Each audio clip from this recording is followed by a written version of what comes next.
जय श्री कृष्ण। देखिए, कर्क राशि और कर्क लग्न के लिए कैसा है ये 17 से 23 का वीक। यहाँ पर केंद्र में गुरु वक्री हैं, गुरु वक्री हैं, वर्गोत्तम में हैं। यहाँ पर मंगल पंचम भाव में पंचमेश होके वर्गोत्तम में है और शनि यहाँ पर वक्री हैं भाग्य भाव के अंदर। तो ये दो ग्रह आपके वर्गोत्तम में चले गए। शुक्र अपने स्थान पर हैं, मतलब बहुत अच्छी प्लैनेटरी पोजीशन है। कर्क राशि वालों के लिए तो बहुत कमाल का समय है।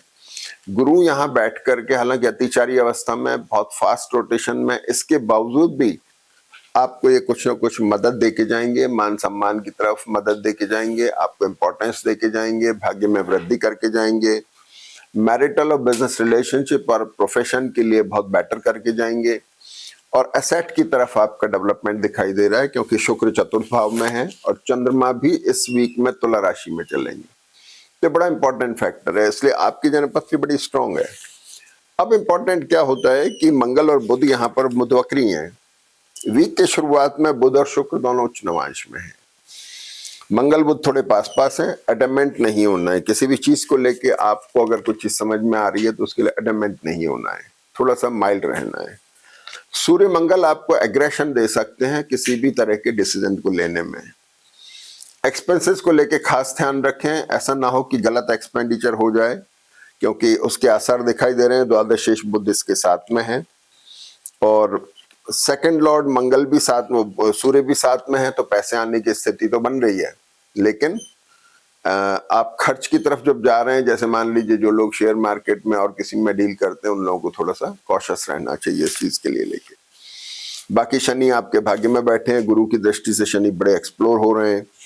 शनि बहुत अच्छी पोजीशन में। अष्टम में बैठे हुए राहु भी केतु और मंगल की दृष्टि से इनके नक्षत्र बड़े अच्छे चल रहे हैं, इसलिए राहु भी एक्सप्लोरिंग है। लेकिन राहु मेष नवांश में है। राहु मेष नवांश का बड़ा सस्पिशियस और कॉन्स्पायरेसी का कारक होता है, यानी अष्टम में है। जिन लोगों की जन्मपत्री कमजोर है उनको विशेष ध्यान रखना चाहिए, किसी भी तरह की इंजरी से या किसी तरह की चीज से विशेष ध्यान रखें। किसी के बहकावे में ना आए, किसी के कहने से ऐसा डिसीजन ना लें, ठीक है ना। और पेट की समस्या का ध्यान रखें, कॉन्स्टिपेशन होना, डायरिया होना ये पॉसिबल है। राहु अष्टम में जब मेष नवांश में गए तो निश्चित तौर पे डायरिया, कॉन्स्टिपेशन, इनकी परेशानियां होती हैं। दर्द वर्द रहेंगे, वो मैंने आपको बता ही चुका हूं मैं। अब आ जाते हैं सबसे पहले कि वीक की शुरुआत में चंद्रमा आपके कन्या राशि में है। कन्या राशि में है, बुध यहाँ पर बैठे हुए हैं। इस कन्या राशि पर शनि की दृष्टि है, तो ये रीडिफाइनिंग मोड में चला गया, यानी अपने प्रोफेशन, आपके मैरिटल और बिजनेस रिलेशनशिप, इनको लेके एक रीडिफाइनमेंट चल रहा है, सोच विचार चल रहा है, ठीक है। अब चंद्रमा यहाँ पर 17 तारीख को सुबह 8:53, लगभग 9 बजे से लेकर के दिन में 3:30 बजे तक ये वर्गोत्तम में है, कन्या राशि में है। बहुत अच्छी पोजीशन है। आपका लग्नेश चंद्रमा वर्गोत्तम में, तो आपके लिए तो बहुत अच्छा वक्त है। तो 17 तारीख खासतौर पे कर्क लग्न, कर्क राशि वालों के लिए बहुत अच्छी है। ऐसे लोगों को इसका फायदा उठाना चाहिए। नई शुरुआतें करना, नए टाई अप्स करना, नए कोई मुहूर्त करना, उसके लिए बहुत अच्छा वक्त है।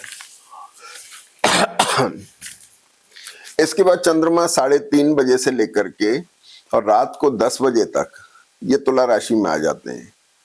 चंद्रमा यहाँ भी वर्गोत्तम में। यहाँ पर चंद्रमा शुक्र के साथ में एसेट को दिखा रहे हैं, एसेट को लेके कंसर्न दिखा रहे हैं।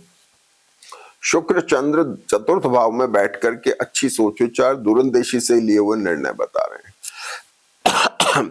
इसकी दृष्टि दशम भाव पर भी है, तो प्रोफेशन को लेकर के भी बहुत अच्छी चीजें दिखाई दे रही हैं, इसमें पॉजिटिव साइन है। लेकिन राहु की दृष्टि थोड़ा चंद्रमा को सस्पिशन में ला रही है। सॉरी। राहु चंद्रमा पर दृष्ट है, तो 17-18 तारीख जो है ये थोड़ा सा स्ट्रेस में जा सकती है, क्योंकि राहु की दृष्टि की वजह से चंद्रमा स्ट्रेसफुल है। शुक्र भी थोड़े स्ट्रेस में आ रहे हैं। शुक्र आपके चतुर्थेश हो गए, तो जैसे ही चतुर्थेश स्ट्रेस में आए, आपकी ट्रैवल हो गई, एसेट का लिक्विडेशन हो गया। अगली चीज क्या हुई कि चंद्रमा वृश्चिक राशि में आ गए। अब वृश्चिक राशि में चंद्रमा आ रहे हैं 20 तारीख को। चंद्रमा वर्गोत्तम में है, सुबह 7:15 से लेकर दिन में 2 बजे तक। यहाँ चंद्रमा 21 तारीख को वर्गोत्तम में है। यहाँ चंद्रमा वर्गोत्तम में होने से बहुत अच्छी पोजीशन है। आपकी पोजीशन स्ट्रांग हो रही है, आपको रिकॉग्निशन मिल रही है, आपको वाहवाही मिल रही है, आप इम्पोर्टेंट हो रहे हैं। तो इसके बाद में फिर 22 तारीख को चंद्रमा धनु राशि में आ जाते हैं, और धनु राशि में जो चंद्रमा आ रहे हैं वो छठे भाव में है, तो लग्नेश छठे में चले गए और गुरु के साथ इन्होंने एक एक्सचेंज बना दिया। लाइबिलिटीज को लेके कंसर्न आ रही है, कुछ ऑब्स्टिकल आ सकते हैं, लेकिन उससे परेशान होने की जरूरत नहीं है। और ट्रैवल प्रॉन भी एक कैरेक्टरिस्टिक बन सकती है। हेल्थ का ध्यान रखें, यहाँ जाके चंद्रमा थोड़ा हेल्थ को लेके कंसर्न दे सकते हैं। तो कुल मिलाकर के कर्क लग्न वालों को तो पीछा छोड़ना ही नहीं चाहिए, बहुत अच्छा वक्त है, आप फायदा उठाएं। जय श्री कृष्ण।